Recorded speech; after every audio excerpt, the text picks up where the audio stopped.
Hello, everyone, and thank you very much for joining us for another edition of the Making of a Transformational Leader on Amagate Radio Communications. My name is Tolu Omodayo. It's such a delight, a pleasure, a privilege to have the gift of your presence with us, right? And we truly, truly appreciate it. We do not take for granted in any way. It's a joy, like I said, and hopefully we'll be sharing some things that would give us some food for thought at the minimum. All right. So today we are going to be discussing building employee capacity for implementation of a transformational vision. I'll say that again, building employee capacity for implementation of a transformational vision. How do we build the capacity of our people, our team members, our employees, right? Those who are following us as leaders.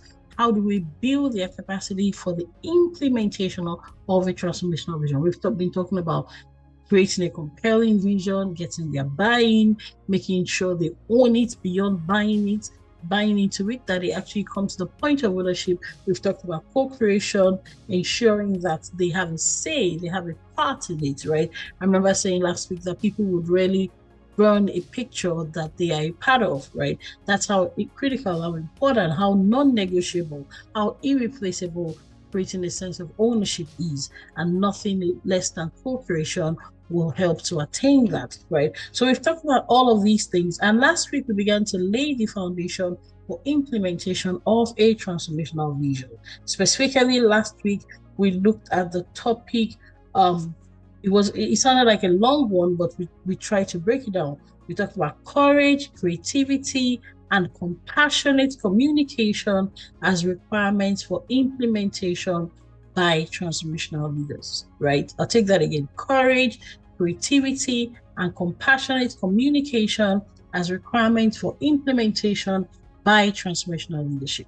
In other words, if you are going to implement, you are going to need the courage, because it takes courage to come up with that gargantuan vision, right? That compelling vision, that thing that looks impossible to achieve. You are going to need courage to come up with it.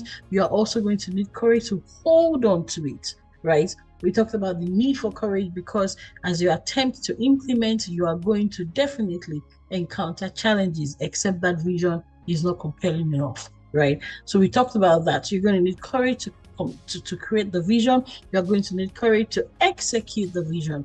And because you are not going to be doing this by yourself, except the vision is not compelling enough, except the vision is not arresting enough, except the vision is not bold enough, if the vision is all of this and more, you certainly are going to need others on that journey. You are therefore going to need compassionate communication, right? Not just insensitive communication, but the compassionate one that listens to people, that allows people to have a say, that allows people to contribute. We talked about the need to co-create, and that was where creativity came in. We talked about the fact that even though the vision is set many times, the channel, the ways, the possibilities could be endless. That's the truth. You cannot say you have totally articulated, you have started and finished all the possible ways in your mind of achieving that vision. No, you are likely not going to be the only one who can come up with alternative ways, creative ways of achieving that vision, hence the need for true leadership. Now, those are some of the things we talked about last week, and this week we are going to be taking it further, building employee capacity for implementation of a transformational vision. Because you are going to need them on this journey, you're going to need your team members, you're going to need their contribution. You therefore are going to have to think about how do you build their capacity. Part of the reason why you are a leader, hopefully, is because you know some things they do not know yet. You have done some things they have not done yet. You have implemented certain visions that they are yet to do yet. Take note of the word yet. And so one of the things you want to do is you want to bring them up to your level. I remember saying maybe 2 episodes ago that many times when we work in Amogate, sometimes we spend as much as, maybe this was last week, I'm not too sure, but recently saying sometimes we spend as much as 70% of our time bringing the capacity of the people up to a level where they can co-create with us. And the reason I'm saying that is that many times it's easier to just do that thing by yourself because the people that are supposed to be co-creating with you are not yet at the level where you are, the level where you have been. Unfortunately, how much can you do on your own is the question that the answer is no. The answer to which is no. How much can you do by yourself? Can you do everything by yourself? No. And so it may look like it may look like a short-term way, but it can only be short-term. If you're gonna have to think futuristically, if you're gonna have to think holistically, if you're gonna have to implement that vision sustainably, right? Not to even talk of implementing it completely, it is going to be important, critical, non-negotiable to build the capacity of the people so that together you can do more. I don't know if you've ever heard that acronym of the team, TEAM. They say together everyone achieves more. That's the truth. You cannot do it by yourself. Therefore, like I said, it's going to be tempting if you're not careful. It can be very tempting to just, quickly do it on your own, but it's not sustainable. And so it's important to devote time to building their capacity, depending on where they are, especially at the beginning. Sometimes it's going to look like you are spending time that could be used on other things, building their capacity, coaching, training, giving feedback, mentoring, piloting, creating fail-safe environments, fail-safe projects for them to use some of those things that you have taught them. And I'm beginning to allude to some of the ways by which we can build employee capacity for the implementation of a transformational vision. But believe me, what I'm trying to do first and foremost is to let you see why it is important to build their capacity so that you can have multiplied capacity, multiplied capabilities, and that way you can do more and you can take on that vision sustainably. That gargantuan vision can be implemented as completely, as holistically, as sustainably, as strongly as possible. So, having said all of that, let's now talk about how do we build employee capacity for implementation of a transformational vision. Interestingly, I was a little bit surprised and not so surprised to see that the research kept indicating that it is still all about creating that environment of empathy, that environment of, if you like, bonding, that environment where people feel they are heard, where people feel they are listened to, where people feel they are valued. It was almost like, are we saying the same thing again and again? But the truth is that's what the research is showing. The research is very unambiguous about it, that transformational leaders are first and foremost people who, create an environment where the people who are following them feel that they can trust them, feel that they care about them, feel that they can motivate them, feel that they can inspire them. Like there was just no other way around it. That's what research after research, week after week keeps showing. And the reason I'm sharing this is that I want us to know that there is an evidence base to support these things we're sharing. They're not merely conceptual. They're not merely, how will I put it now? They're not just a figment of our imagination. They're not just nice things to say. This is what the research indicates.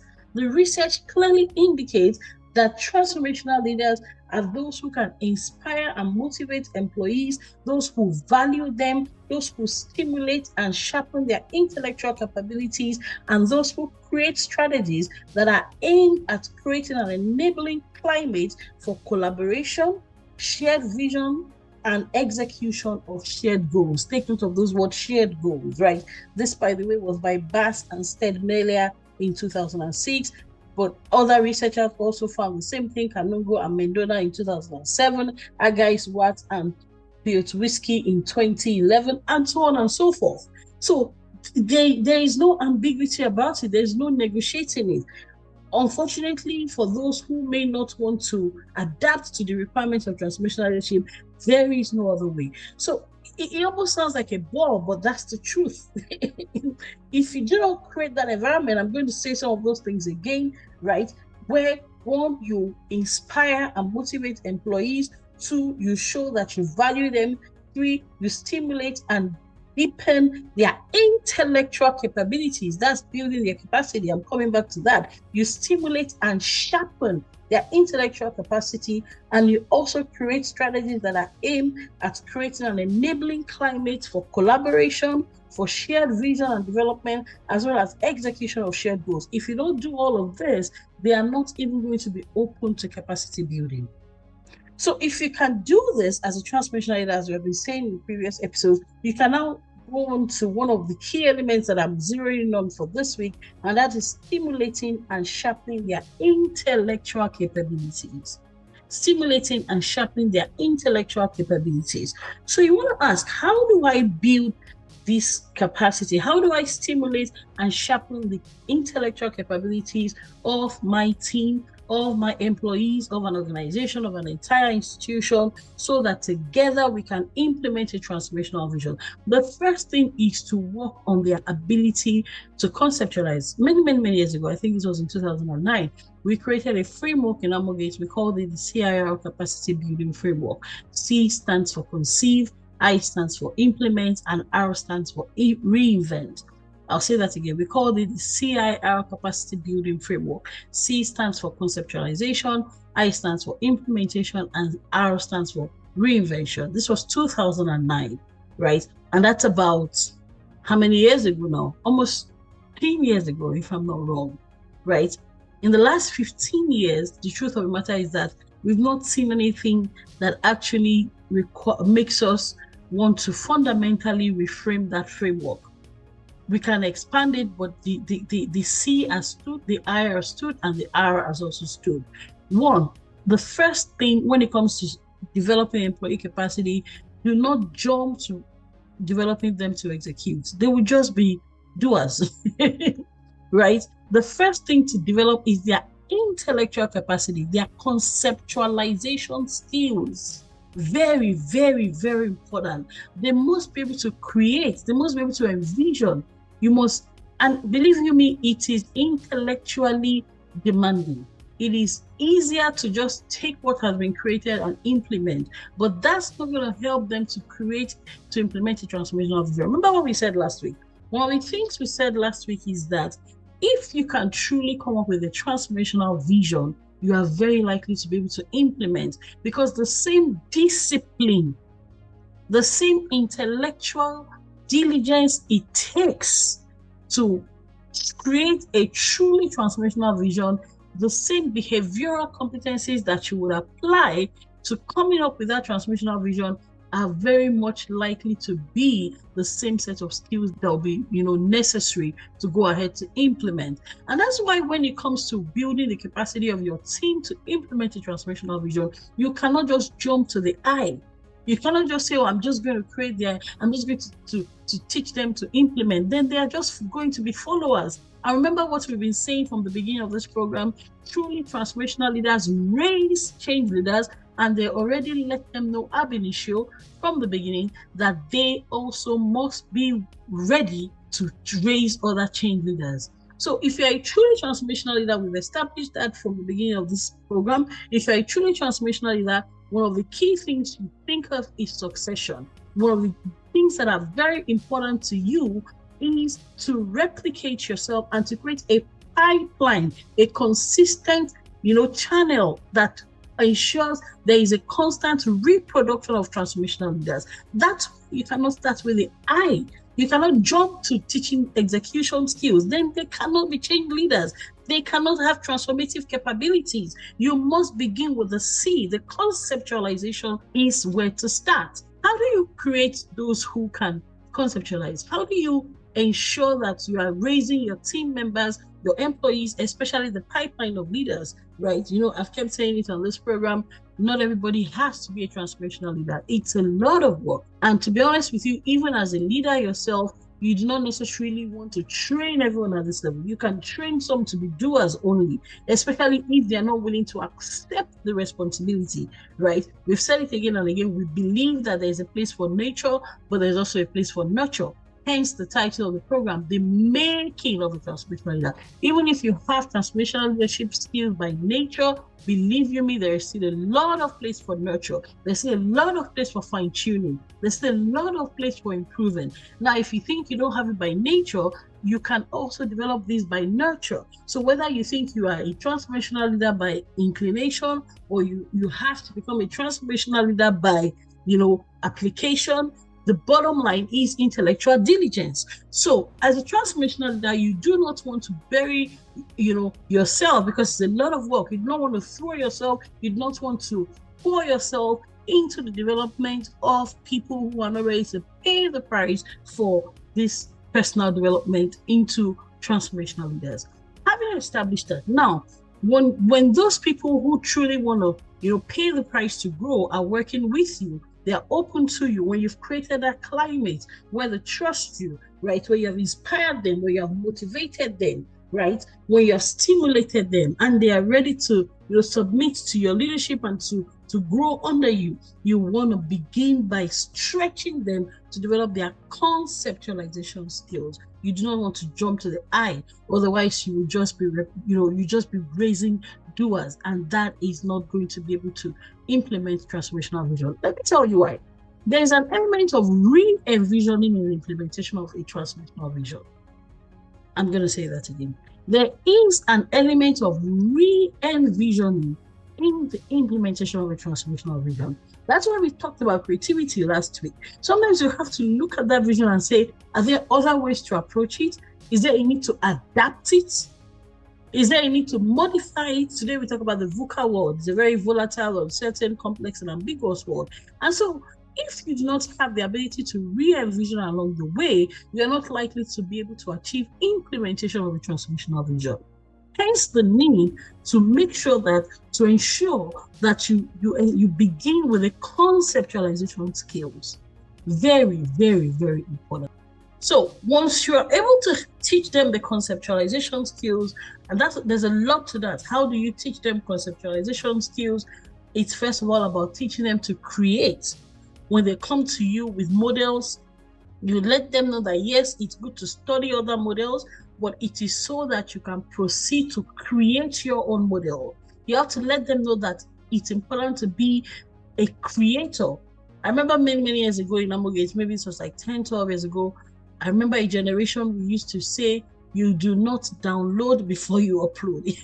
It sounded very tough on that generation, but we used to insist, before you go to Google, before you go to the internet, you must first say, okay, what is my thought about this? What is the framework I want to develop? How would I want to approach this? Then you go online to see what exists. That sounded quite tough, but they got used to it, and it helped them to be creators and not just consumers of information. Because the people who have put out that information also went through the process of creating, also went through the process of, thinking. It's a lot of work. It's a lot of work. Thinking, creating, conceptualizing is a lot of work. Sometimes we also allow them to read extensively, research extensively, because sometimes it's the cost of consuming information that you begin to see gaps and you begin to, have insights, right? From the hindsight, HINDSIGHTS, from the hindsight of existing information, you can then begin to have insights as well as foresight, FORESIGHTS. So there's also that approach sometimes. Sometimes we also allow them, do a lot of research, a lot of research. So I want to appeal to us as leaders, especially transformational leaders. You know the process that helped you arrive at where you are. You did not get to where you are by being intellectually indolent. You did a lot of thinking. So the first capacity, the first element of our CRR capacity building framework has a lot to do with the C. Now, the second one, of course, is implementation. Implementation, very, very important. And this is where we talk about strategic planning. Think about conceptualization as strategy and implementation as strategic planning. We also do a lot of work with strategic planning. We ask them to create a strategic plan, right? So you know what you're trying to achieve. You know the vision. You have articulated a vision. You have documented the vision. You have, modified the vision. You have shared the vision. You have presented the vision. You have dwelt on the vision. After that, you now need to break it into actionable steps. I repeat that. You now need to take that vision and break it down into actionable steps. Many times in Amogate, we have strategic planning sessions, workshops, retreats. I've lost count, honestly, with the number of places I've done that training. We've done it in Amogate, private sector, public sector, non-profit sector, locally, internationally. We've done this for maybe a decade or more. I've literally lost count. And the reason I'm saying this is because this is at the heart of implementation. The ability to take that vision and break it down into actionable, into phased steps, PHASED, is extremely important for implementation. Right? There's a whole lot. A whole lot. It's a 5-day workshop, sometimes a 10-day retreat, sometimes a 3-day at the minimum. I'm saying that to say we cannot cover all the things that go into a strategic planning training here, but just know that strategic planning is at the heart of implementation. It's very important to help your people navigate or proceed to transit from that, but the conceptualization to the implementation. Strategic planning is very, very critical. Sometimes I hear people say, oh, so I hear people ask, what's the difference between strategy and strategic planning? Strategy is like the amorphous part of it, it's the nebulous part of it, it's the vision casting. The strategic planning is what helps you ground it in reality, is what helps you break it into actionable steps, right? With all kinds of segments, right? The resources, the people, the time, and so on and so forth. And once you can have that actionable plan, that strategic plan, including the budgeting, including the human capital requirements, the times, the risk analysis, so many things. Once you have that strategic plan, it now becomes easy to sort of monitor, right? Ingrained in your strategic plan should be a monitoring plan, a monitoring evaluation plan, right? Once you have that, you can now hopefully implement. And I'm saying hopefully because the fact that you have a strategic plan does not automatically mean that you're going to implement. A lot is still going to be required. And I think the next thing I want to talk about is following through with your strategic plan. Following through with your strategic plan for the implementation of this transformational vision, right? How do you follow through? Creating a strategic plan is very, very important. Very, very good. But following through with the strategic plan also requires a lot of things, right? And we're going to talk a little bit about that, I think, in the next episode, right? But let's imagine that you have hopefully been able to implement your strategic plan. The R will now be reinventing, right? So what next? How do we take this forward? Because many times, if you have done a good job, right, your vision is supposed to be very far-sighted. Typically, a vision should take us 15, 20 years to achieve, in my opinion. But your strategic plan typically should be a 3 to 5 year document, a document that should be achievable in about 3 to 5 years. So as you hopefully achieve a sizable portion, a significant portion of your strategic plan, you then create another strategic plan to further approximate the vision or to bring you closer to the vision. So that's what I'm saying, that it's important to know that, yes, after the strategic plan, there is a need to have your reinvention, especially after your monitoring and evaluation. Some now call it monitoring, evaluation, accountability, and learning, right? And those are some of the things that go into the strategic plan. Who is accountable for what? Some also talk about the RACI chart: responsibility, accountability, consult, and inform. Those are some of the frameworks that, or elements, or thinking patterns that have emerged in the course of ensuring that there is effective implementation of a strategic plan, because strategic planning is not going to be sufficient to get you to arrive at your destination. So extremely important. The C, conceptualization, the I, the implementation of strategic planning skills can really help your team, your employees to get closer to execution. And having done that, is also important to reinvent, especially because that vision is not likely to be achieved in 3 to 5 years, especially if it's a compelling vision. Sometimes it's going to take 10 years, sometimes it's going to take 15 years, sometimes it's going to take 20 years. I know a vision we've been on in Amogate maybe for the last 10 years or more. Are we approximating it? By God's grace. Are we getting closer to it? By God's grace. Have we achieved it? No. Do we think it will be achieved in the next 10 years?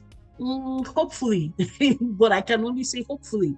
So the vision was cast maybe 2011 or 2008, and I don't think this is 2023. That's 12 years. right? That's 12 years already. And I'm hoping that in 10 years, we hopefully would have been, sort of getting closer to it. Are we getting closer? Yes, definitely. We're getting closer. Each strategic plan, 3 to 5 year strategic plan, brings us closer and closer to it. But if, like I keep saying it, if that vision is truly compelling, is truly gargantuan, it is not likely to take one strategic planning cycle to get you to the point of actualization. Hopefully, if you have done a very good job, maybe you are talking about 4 strategic planning cycles, right?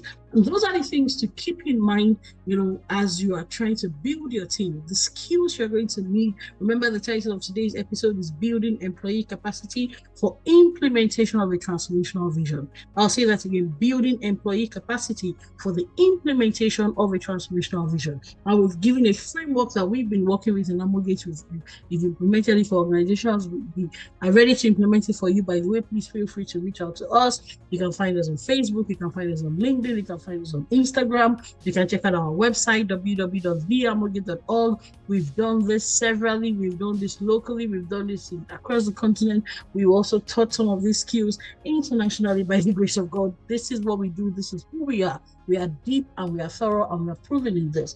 And these are not things that we've just read. These are things that we've also created and implemented, right? So extremely important. You want to make sure that you're building your conceptualization skills, the conceptualization skills of your team members, of your employees. 2, their implementation skills, and 3, their reinvention skills, right? That's a CIR capacity building framework: to conceive, the implement, and the reinvent. These things are very, very important to help them get to the point where they can, support you, right? You can expand your organizational capacity, your institutional capabilities for the implementation of a transformational vision, because you cannot do it alone.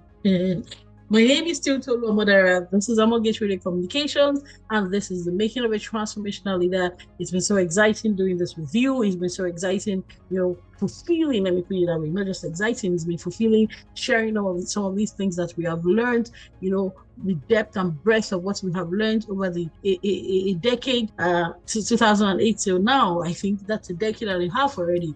We've been doing this for about 15 years, right? And believe me, some of these things are things we have proven by God's grace. Well, as we begin to wrap up today, I just want us to remember some things about transformational leaders. Transformational leaders are those who help employees to improve their self-drive, to grow their intrinsic motivation, and ultimately bring them to the point where they have a sense of fundamental ownership of the organization's vision, mission, and goals. I'm going to say that again. Transformational leaders are those who help employees to improve their sense of self-drive, enhance their intrinsic motivation, and ultimately bring them to a point where they own, right? I said beyond buying in, they actually own the organization's vision, mission, as well as goals. There must be shared ownership, and that's why co-creation is extremely important. So a transformational leader stimulates, inspires, and transforms followers to achieve extraordinary outcomes.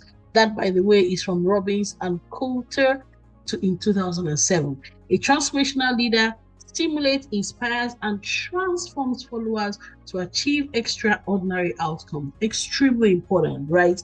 Very, very important. One of the things I want to leave with you as we wrap up today, these are my own words. A transformational leader is not just someone who wants to implement a transformational vision. A transformational leader is someone who wants to transform others so that they can then go ahead to transform their communities. Does that make sense? A transformational leader is not just someone who wants to implement a transformational vision. A transformational leader is someone who realizes that he or she has to first transform others. Then those transformed people will be able to work with him or her to implement a transformational vision for the transformation of community, society, and ultimately humanity. So it's about people, whether we realize it or not. Leadership is first of all about people. You look at that vision and you say, I'm not going to be able to do this on my own. So I'm going to have to transform people. Then the people I have transformed together with me will go and implement a vision that will still come back to transform people. They're still about people, whether it's Apple, whether it's refrigerator. Do you know that the refrigerator did not exist at the beginning of this century, at the beginning of the 20th century? Do you believe that? That there was no refrigerator? And today lives have been transformed because we can refrigerate food. And because there was no refrigerator, people could only consume or, have the benefit of fruits and vegetables and safe, healthy foods if they lived in close proximity to such foods. And somebody said, no, this is not the right way. And the person worked on a refrigerator and created a refrigerator. And I think by 1950s or so, it became a common fixture all across the United States. For instance, every house design had a refrigerator. Now it's so commonplace, it has transformed lives. But do you know that that was a vision at the point, at the beginning of the 20th century, the century that just passed? There was no refrigerator. And that's just one example. So every truly transformational vision is always about improving the lot of people, improving the lives. And that's why some weeks ago when I was talking about where do you get your vision, I kept saying it's always about looking at how can I better the lot of humanity, whether it's a drone, whether it's an aeroplane. You'll be surprised at the amount of innovation that has happened in the 20th century just because some people were thinking about how can they better the lot of humanity. Well, there's so much to talk about. There's so much to share. I just want us to know that we have to keep that mindset as transformational leaders. It's all about solving challenges for humanity, whether it's artificial intelligence, whether it's the refrigerator some tens of years ago, and whatever else it is that humanity keeps doing. Those who are truly, truly transformational, those who are implementing transformational visions are doing so because they are spotting gaps in humanity's existence that they want to attempt to bridge. They look at those gaps and they say things can be better for human beings with this innovation, and many times that is their inspiration, and they go ahead to explore how they can multiply capacity of others so that together they can do more. Imagine Steve Jobs not having an organization. Do you really think we'll have Apple today? Do you really think so? Imagine Bill Gates thinking, I can do it on my own. Do you really think that life will be as easy as it has been? And I can go on and on. So ultimately, when these people have these arresting visions, they come to the conclusion that I'm not going to be able to do this on my own. I'm going to have people, I'm going to have to raise people, have my team cooks and so on and so forth. And then together, we can do what looks impossible to make life better for humanity. Wow, it's been so, again, satisfying doing this with us. Please and please and please, we look forward to hearing from you. You are the reason we do this. We need your feedback, extremely important to us. Send us a message, click it, share it, right? Just let us know how this is making a difference to you. If it is making a difference, and hopefully it's making a difference, right? You can reach us on Facebook, you can reach us on LinkedIn, you can reach us on Instagram. Our WhatsApp number is +234 810 999 +234 810 You can also send us an email at contact @theamogate.org. Our website is theamogate.org. The Amogate is with a U, ARMOURGATE, theamogate.org. Thank you so very much for being with us. Thank you very much for doing this with us. We truly appreciate you. My name remains Tolu Omodara, and we'll be back same time, same station next week. Until then, keep thinking transformational and keep being transformative. Remember to raise other transformational leaders if you're already a transformational leader. And if you are not one yet, please stay under those who can help you grow. There's a whole lot more you can do for humanity if you become truly transformational. Thank you so much, and we'll be back. Take care of yourselves. Bye.